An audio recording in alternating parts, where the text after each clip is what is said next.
Good morning. Praise the Lord. Today, October 16th, we'll talk about the faith of a Canaanite woman. Matthew 15:22.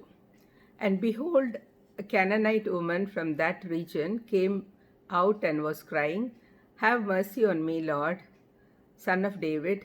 My daughter is severely oppressed by a demon." But the Lord didn't respond.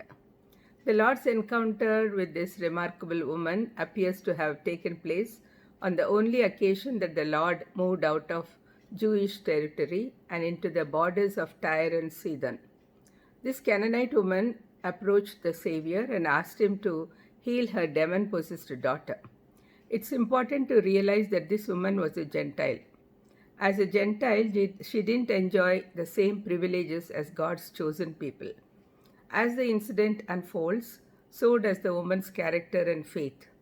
From the agony of this mother's heart, she cried out for mercy, addressing the Lord as, "O Lord, Son of David." A Gentile didn't have the right to use this title and also to approach him as the Messiah for the Jews. But he was Lord of all, and she had to realize this fact. This must have been the reason why the Lord was silent and the disciples wanted to send her away. Then the Lord explained that he was sent only to the lost sheep of the house of Israel. We do not understand the sovereign ways of the Lord. The woman was still persistent, and if she could not go to him as a Jew to her Messiah, then she would go to him as a slave. She dropped the title Son of David and came and worshipped him, saying, "Lord, help me." This we see in the 25th verse. To probe further the reality of her faith, the Lord told her that it was not good for him to turn aside from feeding the Jewish children in order to give bread to the Gentile dogs. If initially this sounds harsh, we need to understand that the Jews looked upon the Gentiles as scavenging dogs, but Lord used the word for dog that would suggest a pet rather than an aggressive scavenging dog. The woman's answer was startling, and she completely acknowledged her unworthiness.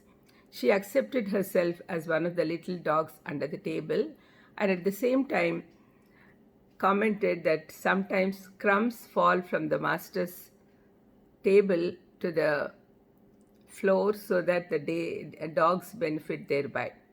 This answer reveals so much about the poor woman's character and humility of spirit. The Lord recognized and rewarded her great faith. This we see in the 28th verse.